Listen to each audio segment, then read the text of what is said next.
نحمده ونصلي على رسوله الكريم اما بعد فاعوذ بالله السميع العليم من الشيطان الرجيم بسم الله الرحمن الرحيم رب اشرح لي صدري ويسر لي امري واحلل عقدة من لساني يفقهوا قولي رب يسر ولا تعسر وتمم بالخير۔ آج ہم سورہ مومن کی آیت 42 سے 53 تک پڑھیں گے۔ بسم اللہ الرحمن الرحیم۔ تدعوننی لأکفر باللہ واشرک بہ ما لیس لی بہ علم وانا ادعوکم الی العزیز الغفار۔ وہی مرد مومن کا جو خطاب ہے فرعون کی کابینہ سے وہ جاری ہے، جیسا کہ پچھلے اسباق میں ہم نے پڑھا کہ فرعون کے جو درباری تھے ان کے سامنے فرعون نے ایک قرارداد رکھی تھی کہ میں چاہتا ہوں موسیٰ علیہ السلام کو قتل کرنا۔ آپ لوگوں کی رائے اس نے مانگی،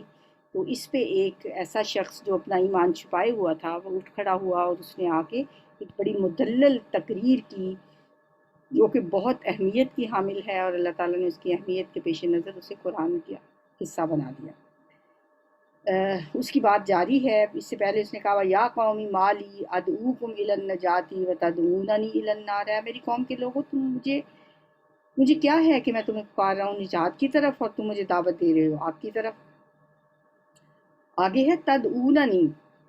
تم مجھے دعوت دے رہے ہو لأکفر باللہ، کہ میں انکار کروں اللہ کا، میں کفر کروں اللہ کے ساتھ، واشرک بہ، اور میں شریک ٹھہراؤں اس کے ساتھ، ما لیس لی بہ علم، جس کا مجھے کوئی علم نہیں۔ تم تو مجھے شرک کی طرف بلا رہے ہو، مجھے کفر کی طرف دعوت دے رہے ہو، جبکہ میں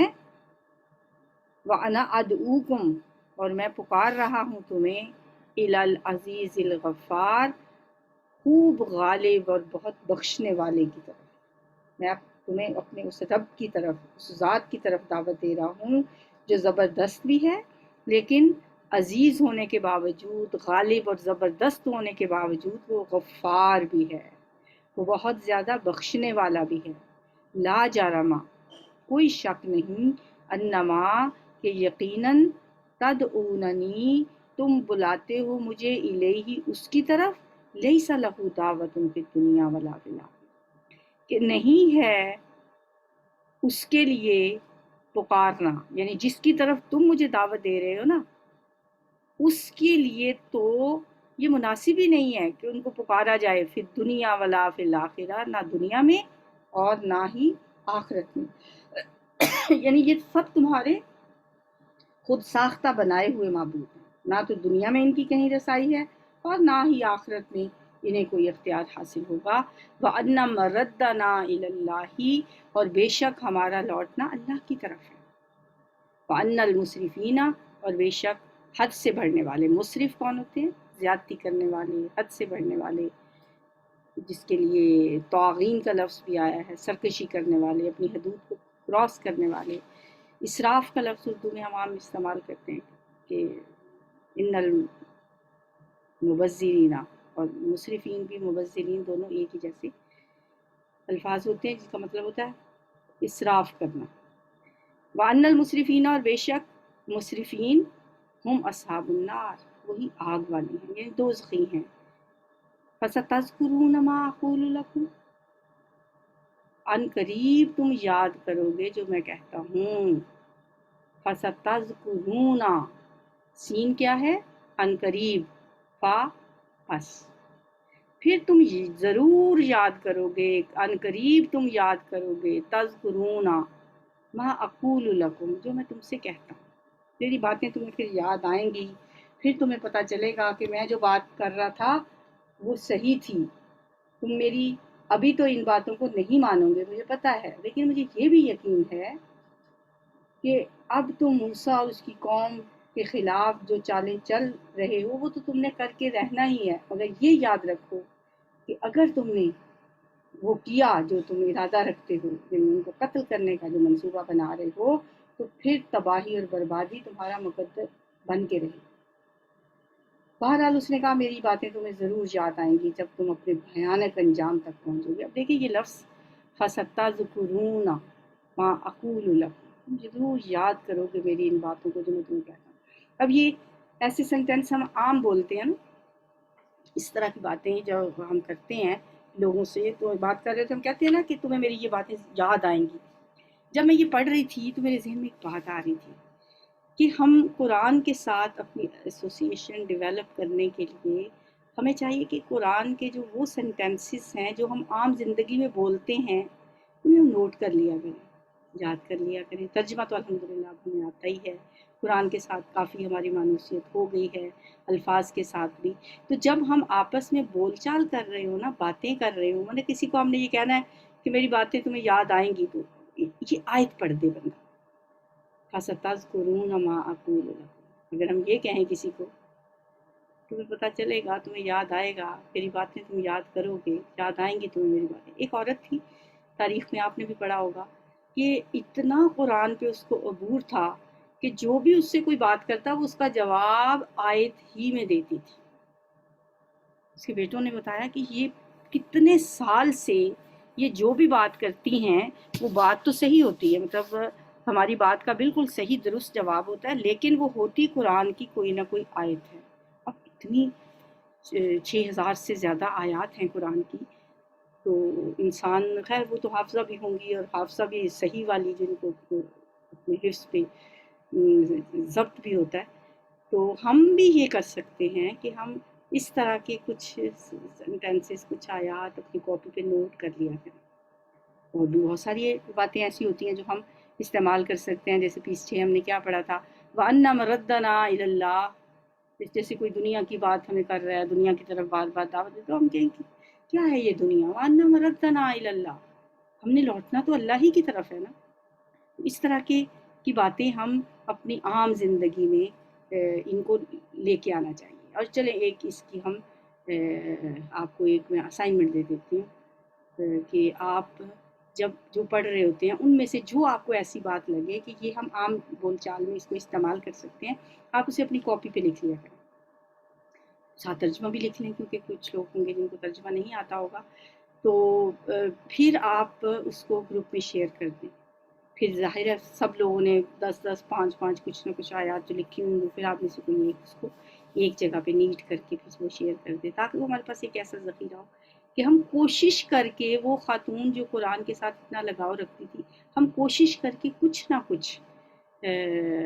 اس سے ایک فائدہ یہ ہوگا کہ یہ ساری آیات ہوں گی اور ہمیں یہ یاد بھی ہو جائیں گی، اور موقع بموقع ان کو استعمال بھی کر سکیں گے. اپنے بچوں کو، اپنے اسٹوڈنٹس کو ہم انہیں بتا سکیں گے. اور جو اگلی آیت ہے وہ تو کمال ہے، میری فیوریٹ آیات میں سے ہے. چھوٹی سی آیت ہے، انشاءاللہ اگلی دعاؤں میں سے یہ میں دعا کے طور پہ بھی آپ کو یاد کرواؤں گی. بے شک اس میں کوئی پکار نہیں ہے، کوئی دعا نہیں ہے، ہم اللہ سے کچھ مانگ نہیں رہے ہیں، لیکن یہ کئی دعاؤں پہ بھاری ہے. آخری بات جو کی اس مرد حق نے، اس نے کہا کہ جو کچھ میں اب کہہ چکا ہوں اسے پتہ تو چل گیا تھا کہ اب اتنی باتوں کے باوجود اب میرے ساتھ جو ہوگا وہ تو کچھ بھی ہو سکتا ہے. وہ اپنے آپ کو ذہنی طور پہ اس کے لیے تیار کیا ہوا تھا اس نے. تو اس نے کہا کہ جو بھی میں نے کہا ہے اور جو کچھ بھی اب تم کرو گے، وَأُفَوِّضُ أَمْرِي إِلَى اللَّهِ. میں اب اپنا معاملہ اللہ کے سپرد کرتی ہوں، کوئی پرواہ نہیں. اپنی تقریر کا اختتام اس خوبصورت جملے پہ کیا. جیسے سورہ یاسین میں بھی ایک مرد مومن کی حق گوئی کا ذکر تھا نا، جس نے اپنی قوم کو رسولوں کی پیروی کرنے کا مشورہ دیا تھا، اور اپنے ایمان کا بڑے اس نے اعلان لوگوں کے سامنے ڈنکے کی چوٹ پہ اعلان کیا تھا. اور اسی اعلان بغاوت کے نتیجے میں اس کو اسی وقت شہید کر دیا گیا. اور پھر شہید ہونے کے بعد جو کچھ اس نے کہا اللہ نے وہ قرآن میں کوٹ کر دیا. فرمایا قال یا لیت قومی یعلمون. اس نے کہا کہ کاش میری قوم کو پتہ چل جائے کہ مرنے کے بعد میرے رب نے میرے ساتھ کیا سلوک کیا، میرا کیا اللہ نے میرے ساتھ کیا معاملہ کیا. یا لیت قومی یعلمون، کاش میری قوم جان لیتی بما غفر لی ربی وجعلنی من المکرمین. اس بات کو کہ میرے رب نے جس طرح میری مغفرت فرمائی اور جس طرح مجھے باعزت لوگوں میں شامل کیا، کاش میری قوم کو پتہ چل جائے. تو اسی طرح یہ بھی آل فرعون کا جو مرد مومن ہے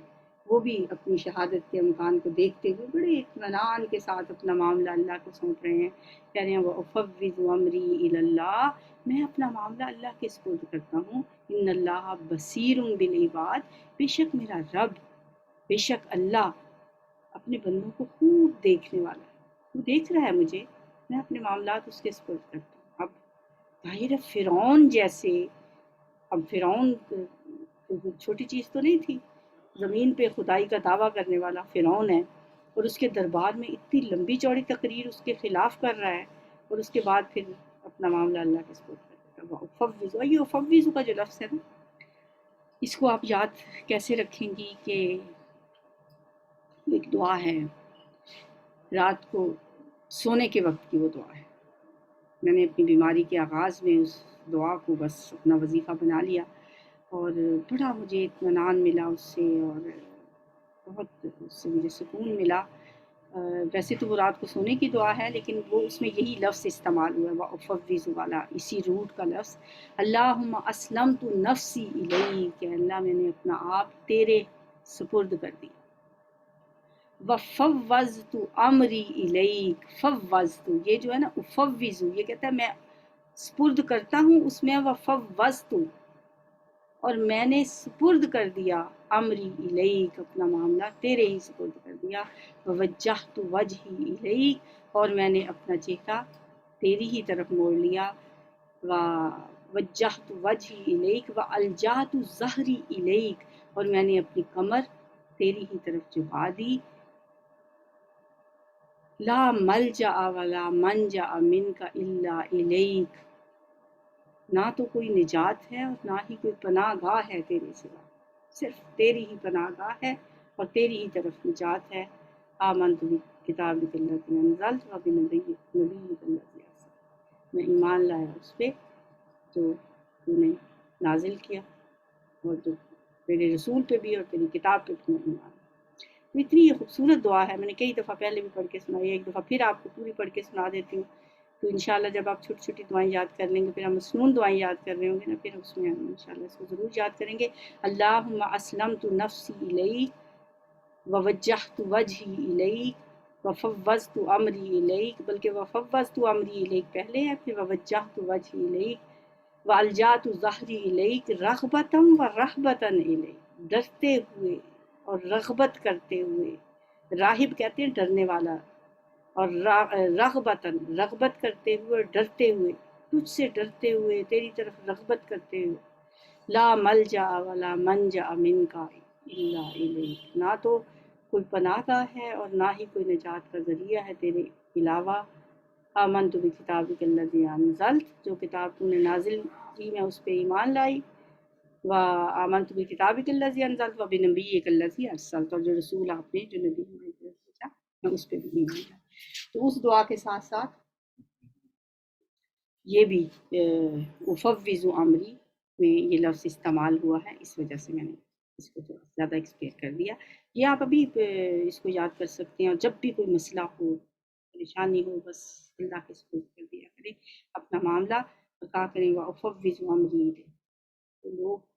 جو اپنے معاملات اللہ کے سپرد کر دیتے ہیں نا، بس پھر ان کے مخالفین کو ڈرنا چاہیے، کیونکہ آپ ان کے مقابلے میں پھر کوئی انسان نہیں ہوتا، رب ہوتا ہے۔ ان اللہ بصیر بالعباد، بے شک اللہ تعالیٰ دیکھنے والا ہے بندوں کو۔ فوقاہ اللہ سیئات ما مکروا وحاق بآل فرعون سوء الحساب، پھر بچا لیا اس کو، وقا کا لفظ وقنا عذاب النار میں آپ نے پڑھا، ربنا آتنا فی الدنیا حسنہ وفی الآخرۃ حسنہ وقنا عذاب النار، یہ وہی لفظ ہے وقا۔ فوقاہ اللہ، پس بچا لیا اس کو اللہ نے، سیئاتی، برائیوں سے، ما مکروا، جو انہوں نے تدبیریں کی تھیں۔ اب مفسرین اس میں دو رائے رکھتے ہیں کہ یہ جو ہو کی ضمیر ہے، یہ اس مرد مومن کے لیے ہے یا موسیٰ علیہ السلام۔ اگر تو ہم اس پچھلی بات کے کانٹیکسٹ میں دیکھیں تو اس کے فوراً بعد کہا گیا ہے کہ بچا لیا اس کو اللہ نے ان برائیوں سے جو انہوں نے چالیں چلی تھیں اس کے خلاف، تو پھر تو وہ مرد مومن کے لیے بھی یہ بات ہو سکتی ہے۔ لیکن اگر ہم پیچھے سے چلیں کہ معاملہ اور بات شروع کہاں سے ہوئی تھی، جب فرعون نے اپنے دربار میں اپنے درباریوں کے سامنے ایک قرارداد رکھی تھی موسیٰ علیہ السلام کو قتل کرنے کی، تو اگر ہم اس کو دیکھیں تو پھر اب بات ختم ہوتی ہے، تو اللہ تعالیٰ جس کا ذکر کر رہے ہیں وہ موسیٰ علیہ السلام ہے، کہ اللہ نے پھر موسیٰ علیہ السلام کو بچا لیا ان برائیوں سے جو انہوں نے تدبیریں کی تھیں اس کے خلاف، وحاقہ اور گھیر لیا بیال فرعون آل فرعون کو، یہ نون کی زبر کیا بتا رہی ہے؟ کو، یہ مفعول ہے، سوء العذاب برے عذاب، حاقہ گھیر لیا آل فرعون کو برے عذاب، وہ جو تباہی ہوئی، پھر کہا جاتا ہے کہ فرعون کے جہاں جہاں پہ بھی لشکر تھے، اور یہ تو نہیں کہ اس کے کئی شہر تھے وہاں پہ، ایٹ اے ٹائم اس نے سب کو اکٹھا نکلنے کا حکم دیا، اور سب کے سب ایک ہی وقت میں وہ ساری فوج، کیونکہ اللہ کا پلان تھا، اللہ کا منصوبہ تھا، اللہ تعالیٰ نے ان کو تباہ و برباد کرنا تھا، وہ سب کے سب نکلے فرعون کے پیچھے، موسیٰ علیہ السلام کے پیچھے۔ موسیٰ علیہ السلام اپنی قوم کو لے کے، اب یہ نہیں ہے کہ اس کے فوراً بعد یہ مرد مومن کی تقریر کے فوراً بعد موسیٰ علیہ السلام نکل گئے، قرآن اس طرح بالکل سٹوری کی طرح نہیں سنایا کرتا باتیں، کافی عرصے کے بعد جب موسیٰ علیہ السلام نے وہاں سے نکلنے کا ارادہ کیا تو یہ تب کی بات ہے کہ پھر موسیٰ علیہ السلام اپنی قوم کو لے کے نکلے، اور آگے سمندر ہے ٹھانٹے مارتا ہوا، اور پیچھے سے ان کو زمین ہلتی ہوئی محسوس ہوئی، تو پتہ چلا کہ فرعون اپنے پورے لاؤ لشکر کے ساتھ ان کو تھا، تو اللہ نے کیسے ان کی چالوں کو ناکام کیا کہ موسیٰ علیہ السلام کے لیے اللہ نے سمندر کو پھاڑ دیا، اور ان کے بار بار ہم قرآن میں پڑھ کے آئے ہیں یہ باتیں، اور فرعون نے جو ہی اس کے تعاقب میں اسی بنے ہوئے رستے پہ قدم رکھا اس کی فوج نے، اور وہ پوری کی پوری فوج جب بالکل درمیان میں پہنچ گئی تو اللہ تعالیٰ نے اور اس طرح فرعون اور اس کا لشکر پانی میں غرق ہو گئے۔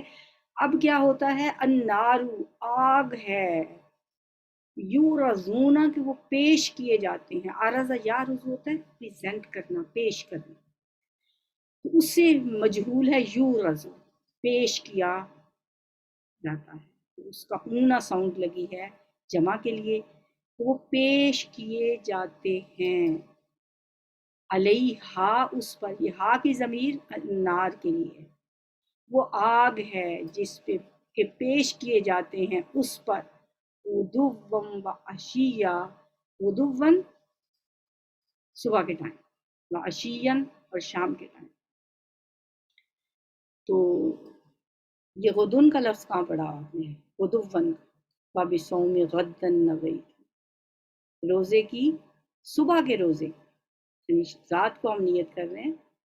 صبح کے روزے کی، نویت میں نے نیت کی، وہاں پہ بھی یہی لفظ آیا ہے، غدوًا و عشیّا صبح و شام وہ آگ پہ پیش کی جائے۔ یہ جو آیت ہے نا، اس سے پتہ چلتا ہے کہ فرعون کو برزخ میں اور اس کی قوم کو صبح و شام آگ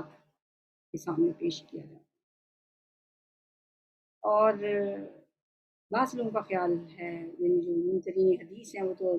عذاب قبر کے ویسے ہی منکر ہیں، وہ کہتے ہیں کہ عذاب قبر کچھ نہیں۔ اس آیت کے مفہوم کے مطابق آل فرعون کو جو شدید ترین عذاب تو ہوگا نا، وہ یوم تقوم الساعۃ ادخلوا آل فرعون اشد العذاب، اور قیامت قائم ہوگی جس دن پھر کہا جائے گا داخل ہو جاؤ آل فرعون شدید ترین عذاب میں، لیکن اس سے پہلے بھی قبر کی زندگی میں بھی صبح و شام انہیں آگ کے سامنے پیش کیا۔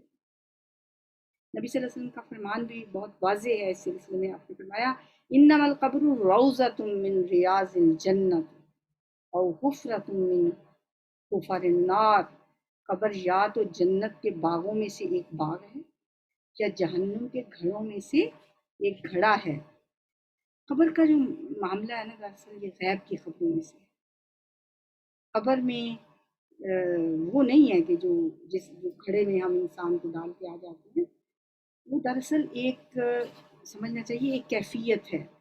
قرآن میں آتا ہے علیین اور سجین، علیین نیک لوگوں کے لیے ہے اور سجین گناہ گار لوگوں کے لیے۔ گناہ گار، سجن کس کو کہتے ہیں؟ قید خانے کو، جیسے الدنیا سجن المؤمن، مومن کے لیے قید خانہ ہے، وہ جنت الکافر، کافر کے لیے جنت ہے۔ تو سجن سے لفظ بنا ہے سجین، سجین ساتوں زمینوں کے نیچے کہا جاتا ہے ایک قید خانہ، اور علیین ایک بلند مقام ہے۔ تو جو لوگ نیک ہوتے ہیں ان کو علیین میں پہنچا دیا جاتا ہے، ان کا نامہ اعمال علیین میں لکھ دیا جاتا ہے، اور جو گنہگار ہیں ان کا نامہ اعمال سجین میں لکھ دیا جاتا ہے۔ نبی صلی اللہ علیہ وسلم کا بھی فرمان ہے کہ جب تم میں سے کوئی مرتا ہے تو قبر میں اس پر صبح و شام اس کی جگہ پیش کی جاتی ہے، یعنی اگر وہ جنتی ہے تو جنت، اور جہنمی ہے تو جہنم اس کے سامنے پیش کی جاتی ہے، اور کہا جاتا ہے کہ یہ تیری اصل جگہ ہے، جہاں قیامت کے دن اللہ تعالیٰ کو جو بھیجے۔ اللہ سے دعا ہے کہ وہ ہمیں علیین والے لوگوں میں شامل کر،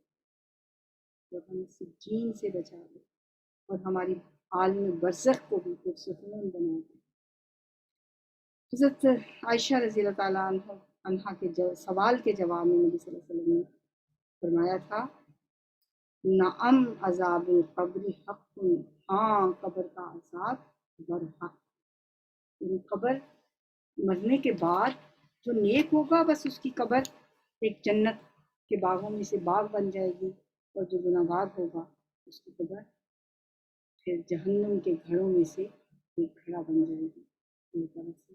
دعا ہے کہ وہ ہمیں جنتی لوگوں میں شامل کرے۔ وَإِذْ یہ بھی ایک دفعہ پھر پڑھ لیں، وَيَوْمَ، اور جس دن تقوم الساعۃ، تا کس لیے ہے کہ ساعہ جو ہے مؤنث ہے، تقوم الساعۃ قائم ہوگی قیامت، کہا جائے گا ادخلوا داخل ہو جاؤ آل فرعون، آل فرعون اشد العذاب، سخت ترین عذاب۔ وہ ہلکا پھلکا عذاب تو برزخ میں ہوتا ہی رہا، لیکن اب سخت ترین عذاب میں داخل۔ وَإِذْ يَتَحَاجُّونَ فِي النَّارِ، اور جب وہ آپس میں جھگڑ رہے ہوں گے، کیا باتیں کریں گے؟ فَيَقُولُ الضُّعَفَاءُ، اور کمزور لوگ، ضعفاء ضعیف کی جمع ضعفاء، ضعیف لوگ کمزور لوگ کہیں گے للذین استکبروا، ان لوگوں سے جو بڑے بنے ہوئے تھے، جو تکبر کرنے والے تھے، جو بڑے اپنے آپ کو بڑا سمجھتے تھے، کوئی شے سمجھتے تھے، تو کمزور لوگ ان سے کہیں گے انا کنا لکم تبعا، بے شک ہم تو تمہارے تابع دار تھے، ہم تو تمہاری بات مانا کرتے تھے، جو کچھ تم کہتے تھے ہم وہی کرتے تھے۔ فَهَلْ أَنْتُمْ مُغْنُونَ عَنَّا نَصِيبًا مِنَ النَّارِ، تو کیا اب ہو تم ہٹانے والے ہم سے کچھ حصہ آگ میں سے؟ دنیا میں تو ہم تمہاری ہی پیروی کرتے رہے، تمہارے ہی پیچھے چلتے رہے، وہ تم کہتے تھے وہی کرتے تھے، ہر جگہ تمہارا ہی حکم چلتا تھا، اور یہاں بھی اگر تمہارا کوئی اختیار ہے تو ہمارے عذاب میں کچھ کمی کروا دو، آخر ہم تمہارے پیروکار تھے، اور اسی پیروی کی وجہ سے ہم اس حال کو پہنچے ہیں، اب زیادہ نہیں تو کچھ ہلکا ہی کروا دو ہم سے عذاب۔ قال الذین استکبروا، جواب دیں گے، کہیں گے وہ لوگ جو بڑے بنے ہوئے تھے دنیا میں، اپنے آپ کو بڑی چیز سمجھتے تھے، وہ کیا جواب دیں گے؟ انا کل فیہا، بے شک ہم سب اسی میں ہیں، بس اب ہمارا انجام یہی ہے۔ ابو جہل جیسے، اتبا جیسے بڑے بڑے جو سردار، ابو لہب جیسے جو دنیا میں اپنے آپ کو بڑا سمجھا کرتے تھے، اس دن پھر جھاگ کی طرح بیٹھ جائیں گے، انا کل فیہا، ہم سب اسی آگ میں ہیں۔ ان اللہ قد حکم بین العباد، بے شک اللہ نے یقیناً فیصلہ کر دیا ہے بندوں کے درمیان، تو فیصلہ ہو چکا، اب ہم کچھ نہیں کر سکتے، اب ہم اسی آگ میں رہیں گے، تو معذرت کریں گے اپنے پیروکاروں سے، اللہ کی طرف سے آخری فیصلہ ہو چکا ہے، اور ہم تم سب جرم کر چکے ہیں، جرم کے مرتکب ہو چکے ہیں، اس لیے عذاب اب ہمارا مقدر ہے۔ وقال الذین فی النار لخزنۃ جہنم، اب وہ آگ والے جو ہوں گے جہنم کے داروغوں سے بات کریں گے،